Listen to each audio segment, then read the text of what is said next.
നമസ്കാരം. ഇന്ത്യയിൽ മെസ്സേജിംഗ് ആപ്പായ ടെലഗ്രാമിന് നിയന്ത്രണം ഏർപ്പെടുത്താനുള്ള നീക്കങ്ങൾക്ക് പിന്നിൽ റിലയൻസ് ഗ്രൂപ്പും വാട്സപ്പുമാണെന്ന ഗുരുതരമായ ആരോപണവുമായി ടെലഗ്രാം സിഇഒ പവേൽ ദുരോവ് രംഗത്ത്.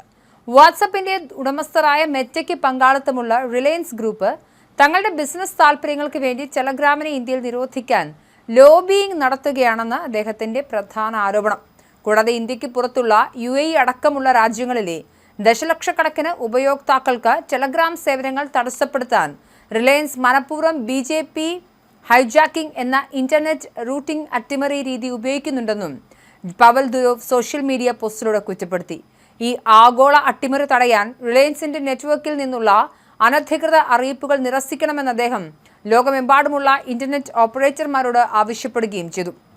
എക്സ് അക്കൗണ്ടിൽ പവേൽ ദുരോവ് കുറിച്ചത് ഇങ്ങനെയാണ്: ഇന്ത്യൻ ടെലികോം കമ്പനിയായ റിലയൻസ് BJP ഹൈജാക്കിംഗ് എന്ന വഴിവിട്ട രീതിയിലൂടെ ഇന്ത്യക്ക് പുറത്തുള്ള UAE ഉൾപ്പെടെ ദശലക്ഷക്കണക്കിന് ഉപയോക്താക്കൾക്ക് ടെലഗ്രാം ലഭ്യമാകാത്ത വിധം അട്ടിമറി നടത്തുകയാണ്.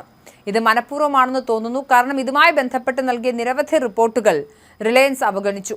വാട്സപ്പിന് ഉടമസ്ഥരായ മെറ്റയ്ക്ക് റിലയൻസിൽ ഭാഗിക ഓഹരിയുള്ളതിനാൽ ഇതൊരു ബിസിനസ് യുദ്ധത്തിന്റെ ഭാഗമാകാം എന്നാണ് അദ്ദേഹം പറഞ്ഞത്. മെറ്റയ്ക്ക് റിലയൻസ് ഇൻഡസ്ട്രീസിന്റെ ഡിജിറ്റൽ വിഭാഗമായ ജിയോയിൽ ചെറിയൊരു ഓഹരി പങ്കാളിത്തമുണ്ട്. എന്നാൽ കടലിനടിയിലൂടെയുള്ള കേബിളുകൾ കൈകാര്യം ചെയ്യുന്നത് റിലയൻസ് ഗ്രൂപ്പിന്റെ ഭാഗമല്ലാത്ത റിലയൻസ് കമ്മ്യൂണിക്കേഷൻസ് എന്ന മറ്റൊരു കമ്പനിയാണ്. റൂട്ടുകൾ ഹൈജാക്ക് ചെയ്യുന്നത് തടയാനും ഉപയോക്താക്കൾക്ക് സ്ഥിരതയുള്ള ഇന്റർനെറ്റ് ലഭ്യമാക്കാനും റിലയൻസിന്റെ നെറ്റ്വർക്കിൽ നിന്നുള്ള അനധികൃത BJP അറിയിപ്പുകൾ നിരസിക്കാൻ ലോകമെമ്പാടുമുള്ള നെറ്റ്വർക്ക് ഓപ്പറേറ്റർമാരോട് ദുരോവ് ആവശ്യപ്പെട്ടു. ആഗോള ഇന്റർനെറ്റ് റൂട്ടിംഗിലെ ഇത്തരം ദുരുപയോഗങ്ങൾ ആശങ്കാജനകമാണ്. ഇന്ത്യയിൽ ടെലഗ്രാം നിരോധിക്കാനുള്ള സമീപകാല ശ്രമങ്ങൾക്ക് പിന്നിൽ റിലയൻസും വാട്സപ്പും ആണെന്ന് കേട്ടാൽ ഞാൻ അത്ഭുതപ്പെടില്ല എന്നും അദ്ദേഹം പറഞ്ഞു. എന്നാൽ വിദഗ്ധരുടെ പ്രതികരണം വിഷയത്തിൽ വന്നിട്ടുണ്ട്. അതിങ്ങനെയാണ്: ദുരോവിന് റിലയൻസ് കമ്മ്യൂണിക്കേഷൻസും റിലയൻസ് ഇൻഡസ്ട്രീസ് ലിമിറ്റഡും തമ്മിൽ മാറിപ്പോയതാണെന്നും ഈ ആരോപണങ്ങൾ വ്യാജ വാർത്ത ആണെന്നും പേര് വെളിപ്പെടുത്താത്ത ഒരു മുതിർന്ന ടെലികോം വ്യവസായ പ്രതിനിധി പ്രതികരിച്ചു.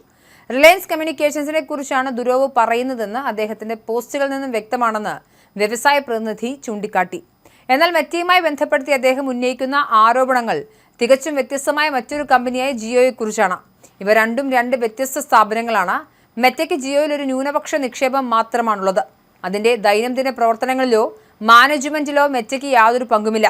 ഇവ രണ്ടിനെയും കൂട്ടിക്കുഴയ്ക്കുന്നത് ഈ മേഖലയെക്കുറിച്ചുള്ള അറിവില്ലായ്മയോ അല്ലെങ്കിൽ മനഃപൂർവ്വം തെറ്റായ വിവരങ്ങൾ പ്രചരിപ്പിക്കാനുള്ള ശ്രമമോ ആണ്. ഇതുമായി ബന്ധപ്പെട്ട് ടെലഗ്രാം, ആർക്കോം, ജിയോ, മെറ്റ, വാട്സപ്പ് എന്നിവർക്ക് അയച്ച ഇമെയിലുകൾ ഉടനടി മറുപടിയൊന്നും ലഭിച്ചില്ല.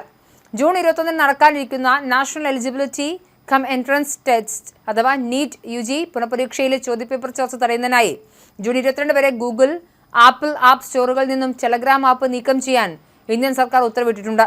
മെയ് 3 നടന്ന മുൻ പരീക്ഷ ചോദ്യപേപ്പർ ചോർച്ചയെ തുടർന്ന് നാഷണൽ ടെസ്റ്റിംഗ് ഏജൻസി റദ്ദാക്കിയിരുന്നു. കൂടാതെ പരീക്ഷയ്ക്ക് ശേഷം പഴയ തീയതി വെച്ച് വ്യാജ തെളിവുകൾ ഉണ്ടാക്കാൻ ടെലഗ്രാമിന്റെ മെസ്സേജ് എഡിറ്റിംഗ് ഫീച്ചർ ഉപയോഗിക്കുന്നുണ്ടെന്ന് കണ്ടെത്തിയതിനെ തുടർന്ന് ജൂൺ 30 വരെ ഇന്ത്യയിൽ ഈ ഫീച്ചർ നിർത്തിവെക്കാനും ടെലഗ്രാമിനോട് ആവശ്യപ്പെട്ടിട്ടുണ്ട്. സർക്കാർ തീരുമാനത്തെ വിമർശിച്ച ദുരോവ് ടെലഗ്രാം നിയന്ത്രിക്കുന്നത് കൊണ്ട് ചോദ്യപേപ്പർ ചോർത്തുന്നവരെ തടയാൻ കഴിയില്ലെന്നും പറയുന്നു.